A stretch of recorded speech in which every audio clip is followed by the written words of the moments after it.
Oke, lantas cerita anime pun berlanjut di Spermi Gridlock chapter 675. Ini langsung saja, Mimin akan langsung lanjut ke ceritanya. Di sini nampaknya Sakura Yaiko ingin membuntuti kemana Lusu itu kemudian pergi. Setelah beberapa saat kemudian, di sini nampaknya Sakura Yaiko kemudian menuju ke tempat parkirnya dan kemudian mengendarai mobilnya bersama dengan tim yang lain. Temukan taksi dari tadi malam, ucap dari Sakura Yaiko ingin mengetahui di mana keberadaan Luso. Ia pun kemudian mengerahkan timnya untuk mencari taksi berwarna kuning tersebut dan berusaha ingin mendapatkannya. Tak lama setelah itu di sini, anggota dari Senji pun berkata bahwasanya mereka akan siap untuk mencari Luso dimanapun mereka berada. Aku harus tahu di mana dia sekarang, ucap dari Sakura Yaiko. Ingin tahu lagi di mana keberadaan Luso dan di sini nampaknya misi akan segera dimulai. Tak lama setelah itu, mobil SUV hitam itu kemudian beranjak untuk pergi meninggalkan tempat tersebut dan berusaha ingin mencari keberadaan mobil taksi milik Luso. Setelah beberapa saat kemudian di sini nampaknya mereka pun terus mencari keberadaan mobil taksi tersebut dan di sini mereka sedikit kebingungan untuk mencarinya di seluruh Tokyo.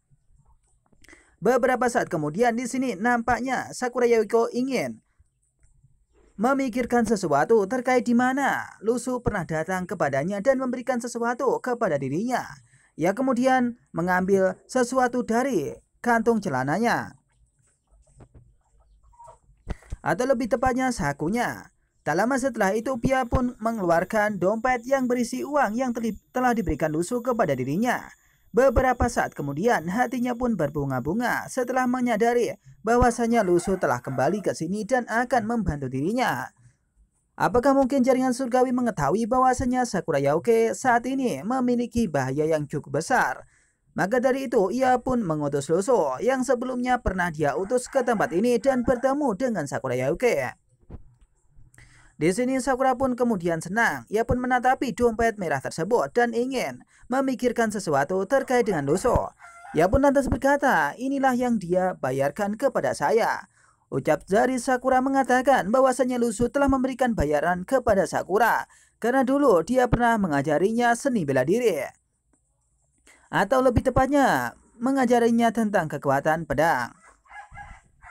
Ia pun menyadari bahwasanya dulu pernah di keluarga Kirihara dan dia saat itu tengah belajar kepada Lusu bagaimana cara untuk menjadi kuat. Di sini kemudian Lusu pun mengajarinya bagaimana cara untuk menjadi kuat. Dan seperti sekarang kita ketahui bahwasanya Sakura Yaoke telah berada di peringkat pertama. Di sini nampaknya Sakura Yaoke pun memikirkan sesuatu bahwa hatinya saat ini tengah berbunga-bunga karena ada Lusu. Tak disangka saat aku dalam bahaya dia benar-benar datang ke sini. Ucap dari Sakura Yaoke mengatakan dalam hatinya, kenapa tiba-tiba di sini Lusu kemudian datang ingin membantunya. Maka dari itu Sakura Yaoke pun berbunga-bunga hatinya dan merasa senang jika Lusu berada di sampingnya.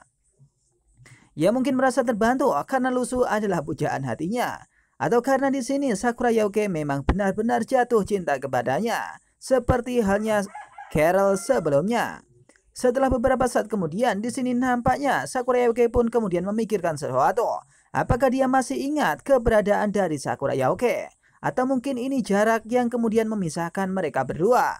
Sampai-sampai telah lama kita tidak bertemu. Setelah beberapa saat kemudian, di sini Sakura Yaoke kemudian memiliki kegelisahan. Ia pun berkata dalam hatinya, tapi sekarang, dan dia dan aku. Satu adalah pemimpin Senji dan yang lainnya adalah pemimpin dari jaringan surgawi. Lebih tepatnya Lusu adalah Kaisar Surgawi ke-9. Apakah mungkin itu akan menjadi pertimbangan? Karena di sini Sakura Yaoke menjadi pemimpin koleksi dewa, maka dari itu mungkin ini akan menjadi jarak antara mereka berdua. Bahkan di sini Sakura pun membayangkan bahwasanya mungkin ada pembelah di antara jaringan surgawi dan juga koleksi dewa. Maka dari itu mungkin saja dia tidak akan bisa menyatu. Atau mungkin Sakura Yaoke menganggap bahwasanya itu adalah pemisah antara dirinya dan juga Luso. Tak lama setelah beberapa saat kemudian di sini nampaknya Sakura Yaoke kemudian memikirkan Luso terus-menerus. Identitas yang diubah, ucap dari Sakura Yaoke mengatakan itu. Tak lama setelah itu dia pun berkata lagi, apakah itu akan membuat kita memiliki interval atau memiliki jarak antara kita berdua. Setelah memikirkan bahwasanya mungkin saja ada jarak antara mereka berdua, di sini Shin diperlihatkan bahwasanya anggota dari koleksi dewa telah menemukan mobil milik Luso, yakni taksi yang berwarna kuning. Hinona menemukannya, ucapnya mengatakan itu kepada tim yang lain dan bersama dengan Sakura Yauke. Nampaknya tim dari Sakura Yauke telah menemukan mobil taksi milik Luso. Dan di sini nampaknya ia kemudian telah melihat-lihat bagaimana orangnya tidak ada. Sementara itu, di sini anggota yang lain kemudian melihat situasi dan kondisi bagaimana mungkin mobil ini di sini dan tidak ada orang sama sekali ya. Mobilnya ada di sini, tapi bagaimana dengan orang-orangnya? Ucap salah satu dari anggota tersebut. Lantas anggota yang lain pun berkata sambil melihat situasi dan kondisi. Sudahkah Anda memeriksa pengawasan terdekat? Ucapnya mengatakan itu. Ia menyadari bahwasannya mungkin ada kamera yang ada di sini yang ditempatkan di tempat ini. Bahkan dia bisa menanyakan ke tempat tersebut. Setelah selang beberapa saat kemudian, di sini Sakura Yauke kemudian datang ke tempat tersebut. Ia pun mengetahui bahwasanya di sini anggotanya telah menemukan identitas atau taksi milik Luso. Tak lama setelah kedatangan Sakura, di sini orang-orang dari Sanji kemudian berlutut kepada Sakura. Ia pun memberikan hormat kepada Sakura, yakni sang pembimbingnya yang saat ini berusia 18 tahun. Mungkin ini perbandingan yang cukup jauh, tapi kenapa di sini Sakura Yauke kelihatan seperti sangat menawan? Tak lama setelah itu, Sakura Yauke pun kemudian berhadapan langsung dengan anggotanya. Lantas anggota tersebut pun menyampaikan sesuatu dan memberikan informasi kepada bosnya. Saya kehilangan jejak, saya tidak dapat menemukan call dimanapun penghakiman juga. Ucap dari anak buahnya itu mengatakan kepada Sakura Yauke bahwasanya mereka tidak mengetahui keberadaan orangnya. Mereka hanya mengetahui di sini ada mobil milik Matsuyama Masaji dan di sini mungkin tidak jauh dari mobil tersebut. Setelah beberapa saat kemudian, di sini nampaknya orang-orang tersebut kemudian sedikit panik karena dia tidak bisa menemukan identitas atau orang yang berada di taksi tersebut. Lantas mereka pun mengucapkan minta maaf kepada sang bos. Di sini nampaknya Sakura Yauke kemudian memikirkan sesuatu. Mungkin itu akan kelihatan sulit karena di sini Lusu adalah jaringan surgawi atau Geisha surgawi ke-9. Dia pun kemudian menghela nafas dan kelihatan di sini mukanya cukup memerah karena itu adalah kebiasaan Luso karena dia sangat kuat. Lantas Sakura pun berkata kepada anak buahnya, lupakan saja, itu normal untuk tidak menemukannya. Ucapnya mengatakan itu kepada timnya secara langsung.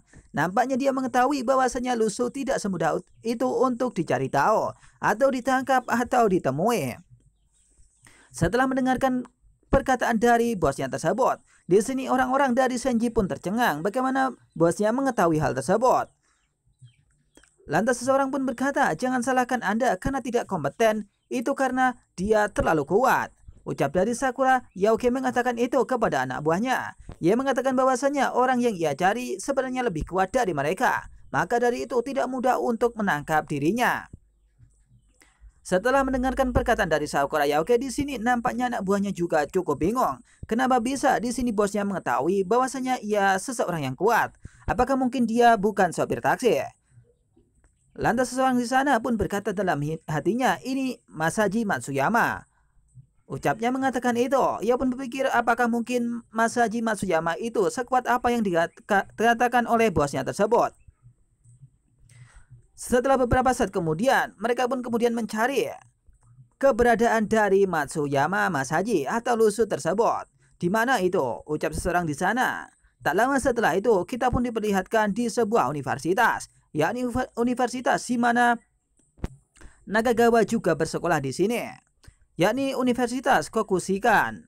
Dan ini adalah universitas swasta yang kemudian terkenal di Tokyo tersebut.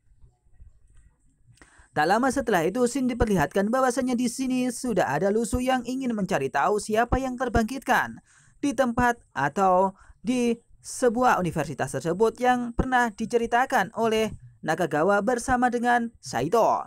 Lantas Lusu pun kemudian masuk ke dalam universitas tersebut sambil melihat-lihat. Ia pun mengatakan sesuatu dalam hatinya. Ia mengatakan bahwasanya Senji pasti sudah memulai penyelidikan. Entah sampai kapan identitas Matsuyama Masaji bisa bertahan, ucap Lusu dalam hatinya. Di sini mungkin keberadaannya akan dicari tahu oleh Sakura Yahiko dan juga tim dari Senji. Maka dari itu, tim Senji mungkin akan mencarinya di sudut dimanapun dia akan berada. Tak lama setelah itu, di sini Lusu kemudian masuk ke dalam universitas tersebut dan berusaha untuk mencari tahu keberadaan di mana orang yang terbangkitkan sebelumnya. Lantas ia pun berkata, saya ingat Saito Suzu adalah dari Fakultas Hukum dan Nakagawa juga dari Fakultas Hukum. Sebagai teman sekelasnya, orang yang terbangun juga harus menjadi, yakni mahasiswa jurusan hukum juga. Ucap Lusu mengatakan itu dan ingin mencari tahu orang tersebut. Lusu pun berpikir akan ke jurusan hukum dan dia akan mencari tahu sendiri siapa yang sebenarnya terbangkitkan atau terbangun tersebut. Setelah beberapa saat kemudian, di sini Lusu kemudian melangkah. Ia pun memikirkan sesuatu bahwasanya dirinya saat ini bukan sebagai mahasiswa universitas tersebut dan dia tidak tahu bagaimana lokasi dari fakultas hukum yang ada di sana. Tak lama setelah itu, di sini Lusu pun nampaknya bingung bagaimana bisa dia akan mencari ke fakultas hukum. Lantas di sini Lusu pun berkata sambil celengak-celengok, penafsiran bagaimana dengan departemen hukum? Ucapnya tidak mengetahui lokasi dari departemen hukum. Lantas ia pun berkata lagi dalam hatinya, atau cari seseorang untuk menanyakannya, atau jalan menuju ke sana. Ucap Lusu mengatakan itu. Nampaknya di sini Lusu akan menanyakan sesuatu kepada orang lain agar bisa ditunjukkan di mana fakultas hukum tersebut. Tapi nampaknya kemudian di sini Lusu pun dikagetkan oleh seseorang dari belakang yang kemudian berbicara kepadanya. Hei teman sekelas, bolehkah saya bertanya bagaimana menuju departemen hukum? Ucapnya mengatakan itu kepada Lusu. Lusu kemudian kaget bahwasanya dia tidak mengetahui juga di mana lokasi departemen hukum. Ia kemudian menatap mahasiswa tersebut. Ia pun kelihatan bingung bagaimana mungkin dia juga bertanya soal departemen hukum. Setelah beberapa saat kemudian, di sini Lusu pun memikirkan sesuatu bahwasanya dia akan mencari emosi negatif. Tak lama setelah itu, Lusu pun berpikir bahwasanya kenapa orang ini juga menanyakannya kepada dirinya yang saat ini tengah tidak tahu. Lantas Lusu pun menatapnya dengan tatapan yang sinis dan berkata dalam hatinya, mengapa masih ada seseorang yang akan mengambil garis yang sama? Ucap Lusu mengatakan itu. Nampaknya di sini ada seseorang yang kemudian akan pergi ke fakultas hukum seperti halnya Lusu akan pergi ke sana. Tapi mereka berdua sama-sama tidak tahu. Tapi di sini Lusu kemudian memikirkan sesuatu layaknya seperti mahasiswa di tempat tersebut. Lantas Lusu pun menunjukkan sesuatu ke arah sana. Hei belok ke kiri, depan dan lurus sejauh 300 meter. Lalu belok kanan, lurus sejauh 100 meter. Lalu belok kiri lagi. Ucap Lusu mengatakan itu. Bahkan di sini sebenarnya orang tersebut pun merasa senang, tapi kenapa Lusu kemudian mengatakan hal yang sangat jauh? Tak lama setelah mengatakan hal seperti itu, di sini orang tersebut hanya bisa mengangguk. Tapi dia merasa aneh, apakah mungkin itu adalah jalan yang benar? Tak lama setelah beberapa saat kemudian, di sini ia pun berkata lagi, ada banyak orang di sana, Anda bisa bertanya secara langsung, tapi mengapa mereka pergi?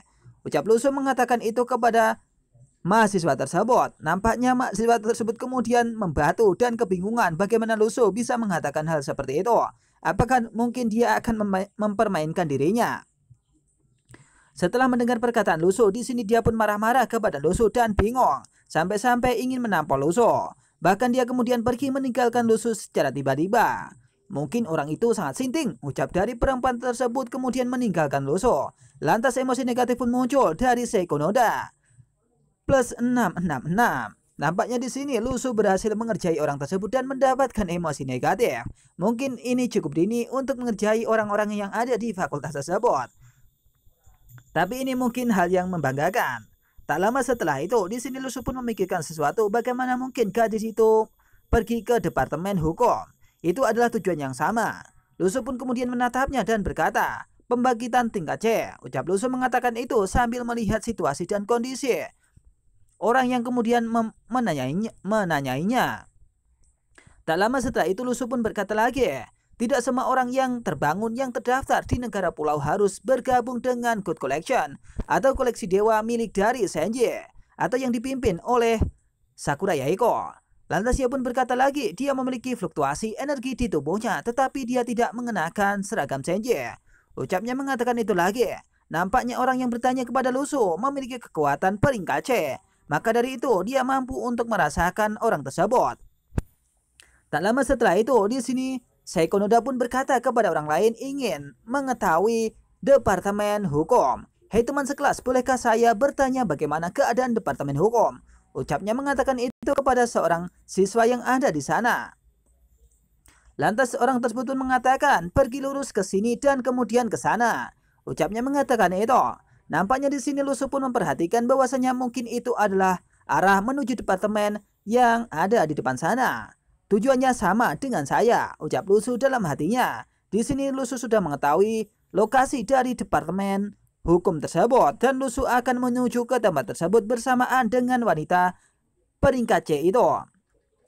Tak lama setelah itu, seorang perempuan tersebut kemudian berjalan menuju ke departemen hukum dan Lusu kemudian berjalan mengikuti dirinya. Tak lama setelah itu, di sini nampaknya perempuan tersebut menyadari bahwasanya dia telah berada dan bersama dengan orang yang telah ditanyai sebelumnya. Ia kemudian berjalan di arah lapangan basket dan menuju departemen hukum tersebut. Setelah melangkah beberapa saat kemudian, di sini nampaknya dia kemudian akan menuju ke tempat departemen dari hukum tersebut. Lantas perempuan itu menyadari bahwasanya saat ini dia telah diikuti oleh seseorang, tapi dia itu siapa? Pikirnya. Setelah beberapa saat kemudian, Lusu pun menatap perempuan tersebut dan mengetahui bahwasanya di sana telah ada tanda. Apakah itu adalah tanda budak? Pikir dari Lusu mengatakan bahwasanya mungkin saja itu adalah tanda budak di tangannya. Ia kemudian melihat tangannya secara langsung dan ia mengetahui di sana tengah ada tanda budak. Mungkin saja itu adalah tanda budak yang ada di tangan wanita tersebut dan mungkin saja dia adalah seorang budak. Setelah melihat situasi dan kondisi, nampaknya di sini Lusu pun kemudian memikirkan sesuatu. Dia adalah seorang budak, ucapnya mengatakan itu dalam hatinya. Ia mengetahui bahwasanya peringkat C yang ada di depannya itu adalah seorang budak. Maka dari itu dia harus mengawasinya lebih dekat lagi. Lusu kemudian berjalan untuk mengikutinya dan ingin ke departemen hukum. Tak lama setelah itu, Lusu pun terkagetkan karena orang tersebut kemudian menatap Lusu dan kelihatannya cukup marah kepada Lusu. Lantas ia pun berkata kepada Lusu, "Hei teman, apakah Anda memiliki sesuatu untuk dikatakan tentang mengikuti saya?" Ucapnya mengatakan itu kepada Lusu. Ia pun nampaknya ragu, apakah mungkin Lusu ini mengikutinya? Dan dia bertanya secara langsung, apakah orang tersebut mengikuti dirinya? Di sini Lusu pun tercengang mendengar perkataan dari Seiko Soda tersebut. Lantas ia pun berkata balik kepada Saito. "Hei, bagaimana dengan departemen hukum?" Ucapnya mengatakan itu sembari mengetes orang tersebut. Di sini nampaknya perempuan tersebut kemudian berkata dalam hatinya, bagaimana mungkin orang ini bisa seperti ini? Apa kamu sengaja membuatku jijik? Ucapnya mengatakan itu dalam hatinya saat dia melihat Lusu. Kenapa dia bisa bertanya balik seperti aku menanyakan sesuatu itu kepada Lusu sebelumnya? Tak lama setelah itu ia pun memikirkan sesuatu bahwasanya dia telah dikerjai oleh Lusu dan di sini dia waktunya ingin mengerjai Lusu. Setelah beberapa saat kemudian dia pun kemudian menatap Lusu dengan tatapan yang sinis dan berkata kepada dirinya, "Aku?" Ucapnya mengatakan itu. "Belok kiri ke depan, terus lurus 100 meter lalu belok kanan lagi dan banyak orang di sana. Anda bisa bertanya kepadanya." Ucapnya mengatakan itu kepada Lusu. Di sini Lusu kemudian tersenyum dan ingin tertawa terbahak-bahak. Kenapa bisa peringkat C tersebut kemudian mengikuti gaya seperti dirinya sebelumnya? Apakah mungkin ini kelihatan aneh? Lusu kemudian tersenyum dan berkata kembali kepada orang tersebut, "Bukankah kamu sudah tahu? Apakah Anda tahu bagaimana menuju ke sana? Mengapa Anda tidak memberitahu saya?" Ucapnya mengatakan itu kepada orang tersebut. Nampaknya Lusu di sini ingin mempermainkan perempuan tersebut. Ia pun kemudian mengatakan balik kenapa dia tidak menunjukkan langsung kepada Lusu di mana departemen hukum tersebut. Lantas Saito pun berkata, "Mengapa memberitahu Anda secara langsung?" Ucapnya mengatakan itu kepada Lusu. Nampaknya di sini Lusu kemudian tersenyum lagi dan mengatakan sesuatu kepada perempuan tersebut. Mungkin ini adalah sesuatu yang baik. Tak lama setelah itu di sini Seorang perempuan tersebut pun memikirkan sesuatu yang aneh. "Hei, mengapa Anda pergi ke Departemen Hukum?" Ucapnya mengatakan hal tersebut kepada Luso. Dia pun kelihatannya bingung kenapa dia akan ke Departemen Hukum. Apakah tujuannya sama dengan orang tersebut? Setelah dia menanyakan hal tersebut, di sini Luso pun kemudian memikirkan sesuatu dan akan menyampaikan sesuatu kepada perempuan tersebut. Lantas Luso pun berkata, "Hahaha, aku baru saja bercanda denganmu. Tapi sebenarnya aku tahu di mana Departemen Hukum itu." Ucapnya membuat kesal orang tersebut. Nampaknya di sini Luso pun kemudian mempermainkan Saito dan mengatakan bahwasanya dia sudah tahu Departemen Hukum tersebut. Sehingga di sini perempuan tersebut pun merasa kesal. Ia pun berkata kepada Luso, "Hei, lalu kenapa kau masih mengikutiku?" Ucapnya mengatakan itu. Nampaknya di sini akan terjadi perseteruan antara master peringkat pertama dan peringkat ketiga. Setelah mendengarkan ocehan Luso, di sini nampaknya ia pun merasa kesal kepada Luso dan ingin menampol Luso.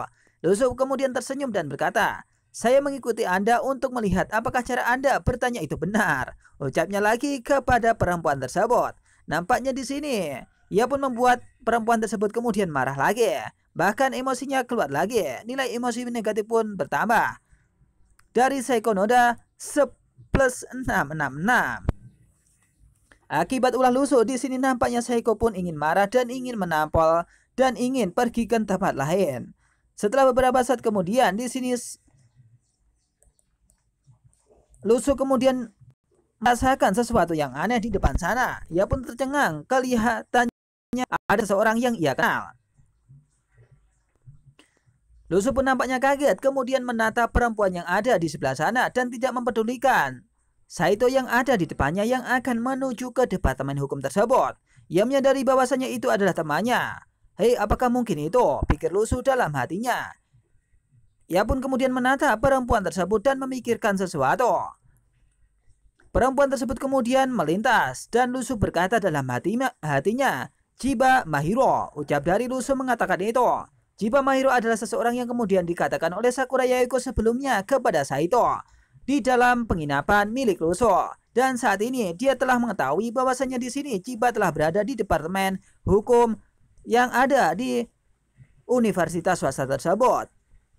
Luso kemudian terus menatapnya dan berkata dalam hatinya, kekuatannya telah mencapai peringkat pertama. Apakah ini sesuatu yang mungkin?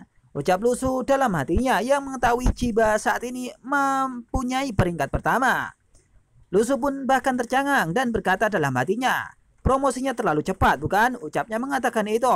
Ia menyadari mungkin promosinya kali ini merasa cepat. Bahkan di sini dia mengetahui Chiba memiliki peringkat pertama, bahkan mungkin setara dengan Luso atau setara dengan peringkat yang lain, meskipun perbandingannya cukup jauh jika dibandingkan dengan kekuatan Luso.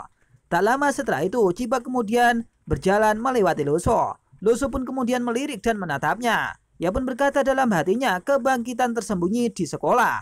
Apakah mungkin itu? Ucap Luso dalam hatinya sambil melihat Chiba pergi meninggalkan dirinya.